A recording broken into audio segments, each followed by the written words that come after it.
Donc ici, on va parler du dégradé de forme. Ici, en quelques secondes, je vous ai fait un dégradé de forme en prenant une vectorisation en fait, que j'ai faite dans Photoshop, comme on a fait tout à l'heure, par la technique de la baguette magique et de la conversion en tracé. J'ai vectorisé une feuille d'arbre et j'ai vectorisé aussi un oiseau. Et vous voyez qu'entre les deux, Illustrator, vous créez autant d'étapes que vous voulez. C'est vous qui gérez le nombre d'étapes. On peut même aller ajouter un point sur le parcours et avec la flèche blanche, aller modifier le parcours, aller lui ajouter des courbes, bien sûr. Voilà, bon, c'est tout ça se gère dans Illustrator après le dégradé de forme. Donc, ce qu'on va faire, avant de le faire, le dégradé de forme, avec des vectorisations d'images, on va essayer de le comprendre avec un carré et un cercle dans Illustrator. On verra aussi que pour des lignes, c'est-à-dire des formes non fermées, c'est assez génial ce que ça peut faire comme effet un peu cinétique. Vous allez voir que c'est très intéressant pour faire des affiches avec de l'abstraction. Donc voilà. L'oiseau en vectoriel qui vient de Photoshop, la feuille en vectoriel qui vient de Photoshop. Et si je vais voir dans Photoshop, ici, on a la feuille. J'ai sélectionné le fond à la baguette magique, j'ai interverti, j'ai converti avec la palette des tracés, j'ai exporté le tracé. Même chose pour la mouette. C'est tout simple en fait. Ça vous maîtrisez maintenant. Donc vous créez un nouveau document A4 vertical dans Illustrator et on va rapidement étudier comment fonctionne le dégradé de forme.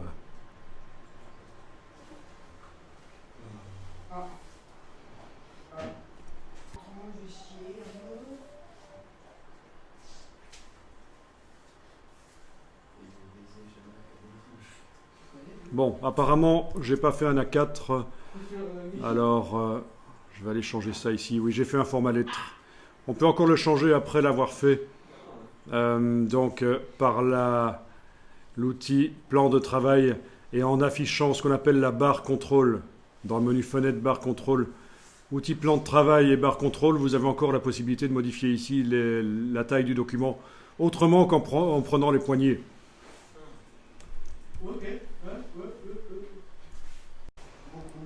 Alors voilà, vous allez mettre un...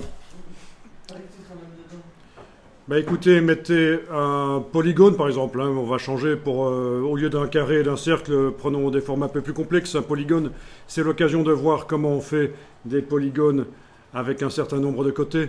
Quand vous tracez le polygone, c'est un hexagone. Oui, avec les flèches au clavier, vous avez le choix du nombre de côtés. Voilà. Bon, je vais prendre comme ça un pentagone. Ensuite, de l'autre côté, je vais peut-être mettre une étoile, pourquoi pas. Voilà. Là aussi, avec la touche contrôle du PC ou commande du Mac, on peut modifier la forme de l'étoile pendant qu'on la trace. Bien sûr, avec les flèches, le nombre de pointes de l'étoile. Voilà. Alors voilà, vous mettez les fonds et contours que vous souhaitez sur ces formes, l'épaisseur que vous souhaitez. Je vous laisse choisir donc ce que vous voulez.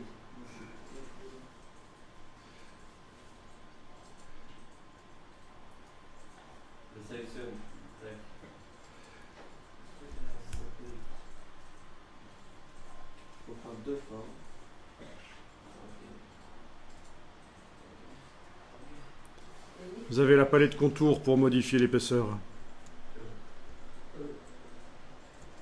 Voilà.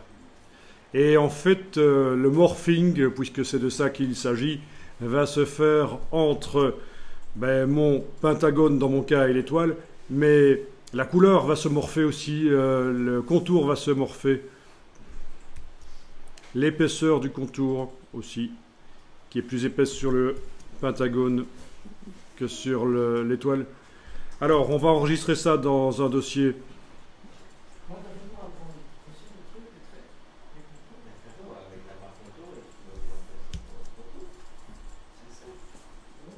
Donc, je vais appeler ça comprendre les dégradés de forme. Ça, c'est le dossier. C'est juste les formes, on enregistre. Et dedans, je vais appeler ça dégradé de forme -01. Vous avez travaillé les contours, monsieur? Non. Donc ce qu'on va voir ici va vous permettre de faire du graphisme, notamment des illustrations, grâce au dégradé de forme. Mais on verra aussi d'autres techniques, bien sûr. On verra d'autres techniques comme les formes diffuses, les formes artistiques. Mais ça peut être quelque chose en plus, c'est vraiment intéressant. Et ça peut servir aussi à faire des logos, pourquoi pas, en faisant des dégradés de forme et en sélectionnant une partie du dégradé de forme, ça peut être très bien comme logo. Alors vous avez vos deux formes qui sont là, vous allez les sélectionner toutes les deux, vous pouvez faire commande A pour les sélectionner toutes les deux. Et alors vous allez dans le menu, donc c'est CTRL A, commande A comme All, pour sélectionner les deux. Ensuite, vous allez dans le menu Objet, dégradé de forme, Créer. Voilà. Et entre les deux, vous avez la transition. Alors, il est possible que si vous aviez un contour noir sur la première forme, ben le noir se dégrade. C'est peut-être ça qui se passe chez vous. Voilà, après avoir fait ça, il est encore possible de modifier la couleur des contours en allant sélectionner une des formes avec la flèche blanche plus. On clique d'abord à côté, on clique sur la forme, on indique si on veut modifier le contour ou le fond. Et voilà, on modifie. Voilà, vous avez compris le principe. Mais bon, on va maintenant modifier le nombre d'étapes dans ce dégradé de forme. Donc je le resélectionne, le dégradé de forme, avec la flèche noire, parce que là j'étais avec la flèche blanche, je ne manipulais qu'une partie du dégradé de forme. Là, tout est sélectionné. Et on va dans Objet, dégradé de forme, Option de dégradé. Menu Objet, dégradé de forme, Option de dégradé. Vous avez une case aperçue. Vous choisissez Étape à la place de couleur lissée. Voilà, et vous avez le nombre d'étapes. Vous pouvez indiquer, par exemple, 10. C'est pour valider sans devoir cliquer sur OK, bien sûr. Vous enfoncez la touche tabulation et vous voyez déjà le dégradé de forme. Je ne peux pas cliquer sur aperçu. Si tu ne peux pas cliquer sur aperçu, c'est parce que tu n'as pas sélectionné le dégradé de forme avec la flèche noire auparavant. Voilà, 10 étapes par exemple. Évidemment, vous ne devez pas cliquer sur OK pour voir ce que ça donne. Vous tapez le chiffre et touche tabulation, ça valide et vous voyez ce que ça donne. Voilà, voilà. Donc c'est le dégradé de forme, ça peut être très intéressant. C'est quoi les orientations, monsieur? Alors, les orientations, c'est quand il y a des courbes en fait. Ça indique ce qui arrive aux formes, est-ce qu'elles tournent elles-mêmes par rapport au tracé ou pas.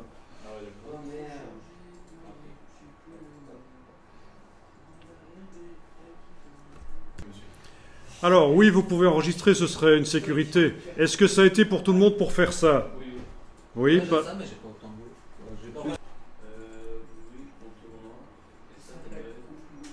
Bon.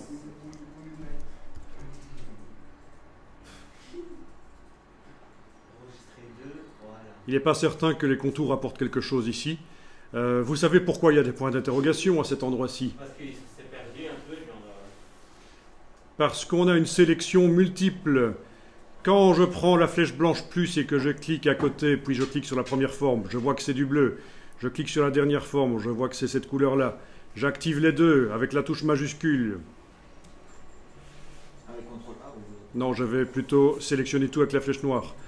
on a des points d'interrogation pour dire que c'est un contour multiple. Il ne sait pas montrer les deux couleurs en même temps. C'est ça que ça veut dire quand vous voyez les points d'interrogation dans la palette des outils.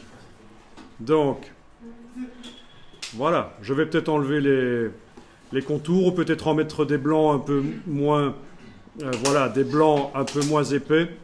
Monsieur, ma couleur, elle ne peut pas changer. Voilà, il faut savoir qu'en illustration, on y va quand même mollo sur les couleurs. En illustration non réaliste, on y va un peu mollo sur les couleurs pour que ça ne devienne pas un peu du n'importe quoi. C'est pour ça que ici, les contours, plutôt que de les mettre en couleur, j'ai décidé de les mettre en blanc et d'aller modifier éventuellement leur épaisseur par la palette contour. En vrai, c'est stylé.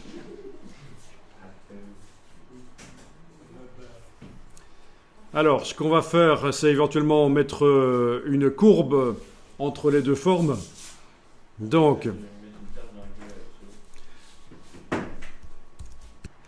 alors, on va prendre l'outil plume et s'approcher du tracé. Vous avez donc sélectionné votre dégradé de forme avec la flèche noire. Avec l'outil plume, normalement, quand vous vous approchez, là, un petit signe plus apparaît à côté de la plume quand vous êtes sur le tracé, pour dire que vous allez mettre un point. Vous cliquez, vous avez mis un point. Et vous allez pouvoir le bouger avec la flèche blanche. Avec la flèche blanche, on doit pouvoir normalement bouger ce point et modifier la trajectoire. Mais moi, dessus, moi j'ai une croix. T'as des gens, ils jouent à Call of Duty, et puis t'as nous, on fait. Le jour où tu fais Call of Duty, mon pote. Alors quand vous faites ce genre de choses, quand vous utilisez le dégradé de forme pour faire des illustrations, il faut que ça ait du sens. Il faut que les formes utilisées et les couleurs soient en rapport avec ce que vous voulez exprimer, avec la communication que vous voulez faire, bien sûr. Hein. C'est pas juste du décoratif. Ici, c'est juste un test, mais... Alors, vous avez l'outil point d'ancrage, et vous m'aviez dit l'autre jour que avec la touche Alt, vous avez le raccourci, en fait, oui, la touche Alt pour mettre une poignée. Voilà, ça m'a fait quand même des trous, pas mal de trous, donc éventuellement je peux aller dans les options du dégradé de forme, menu objet, dégradé de forme, options, augmenter le nombre d'étapes, voyons un peu ça, si je mets 10 à la place de 6 avec la case aperçu cochée, vous voyez ça fait quelque chose de pas mal. On a aussi la possibilité à la place d'étapes de choisir distance. Si vous choisissez distance à la place d'étape, et vous allez mettre une certaine distance par rapport à votre page A4, 10 mm par exemple, 10 mm, touche tabulation. Voilà. Voilà. Alors ici, les deux options d'orientation n'influencent pas beaucoup. Je veux dire, on ne peut pas dire que...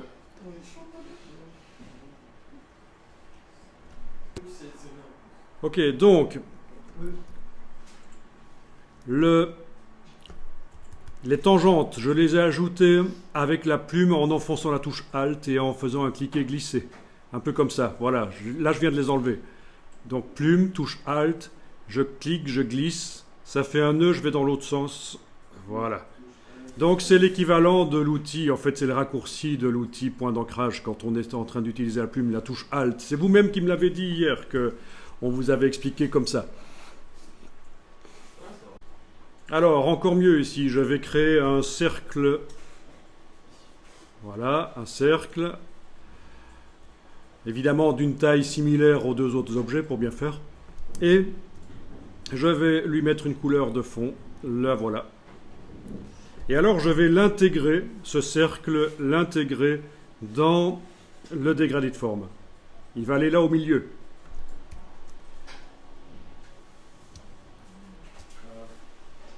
Il faut que j'aille par la palette des calques. Alors faites votre cercle et allez dans la palette des calques et on va voir ça ensemble.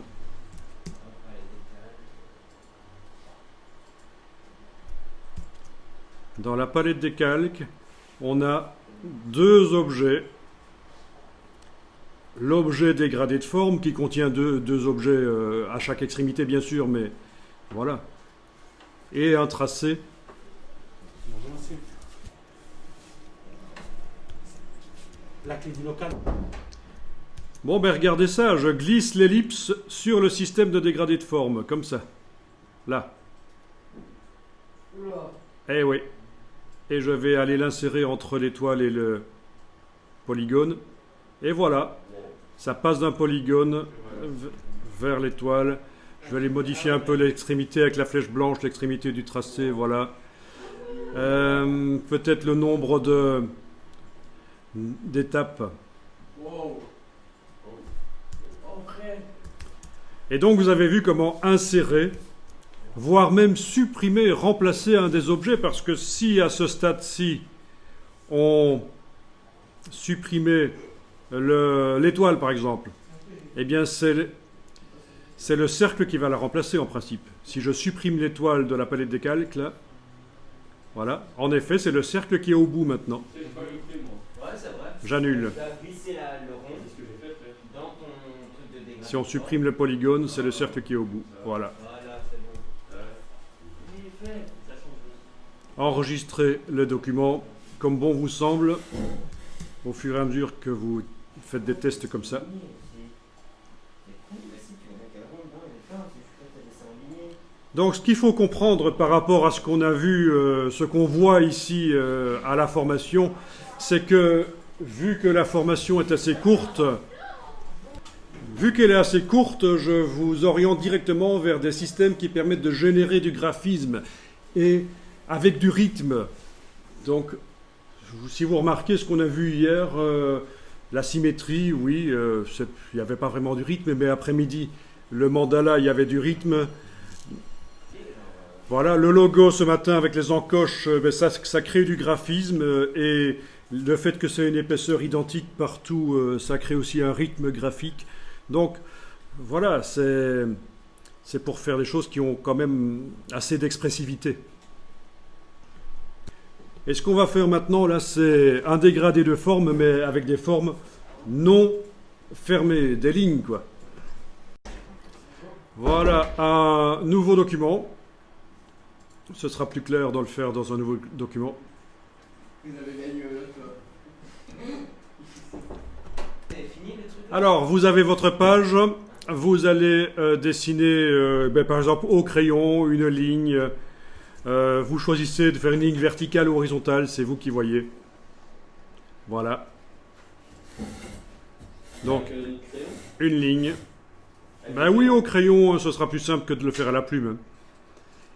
Et cette ligne, on va la dupliquer. Donc, avec la flèche noire, la touche Alt, on déplace de l'autre côté. Donc, si vous avez fait une ligne horizontale, c'est bon aussi. Vous la déplacez de l'autre côté. Attendez, monsieur, parce que la mienne elle est toute dégueulasse. Donc, tu avais un problème, et ça c'est intéressant pour les autres aussi, tu avais un problème parce que ton crayon était réglé. Et là, quand on double-clique sur les crayons, là, on a les options qui s'ouvrent. Le lissage, oui, dans CS6, tu avais un curseur lissage qui était pas assez élevé. Il a fallu le monter assez bien pour avoir une belle ligne comme ça. Bien, alors on va faire un dégradé de forme entre ces deux lignes. Vous les sélectionnez toutes les deux, vous demandez Objet, dégradé de forme, créer. Objet, dégradé de forme, créer. Ça vient avec le nombre d'étapes qu'on avait utilisé précédemment. Et alors, vous allez tester avec la flèche blanche plus, vous allez sélectionner, après avoir cliqué à côté, vous sélectionnez une ligne, vous modifiez sa couleur de contour. Il vaut mieux qu'il n'y ait pas de fond pour faire ça. Donc, ne mettez pas de couleur de fond. Mais si ça vous intéresse de voir ce que ça donne, vous essayez quand même. Hein. Je ne vous interdis pas. Donc, je sélectionne l'autre extrémité. Et voilà.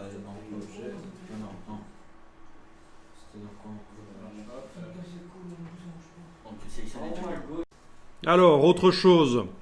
Vous pouvez manipuler les lignes, sélectionner une ligne avec la flèche blanche plus et avec le crayon, aller la redessiner forcément. Et vous aurez des épaisseurs multiples, voilà. Je veux dire des espacements multiples. Et ça peut être intéressant pour faire des affiches.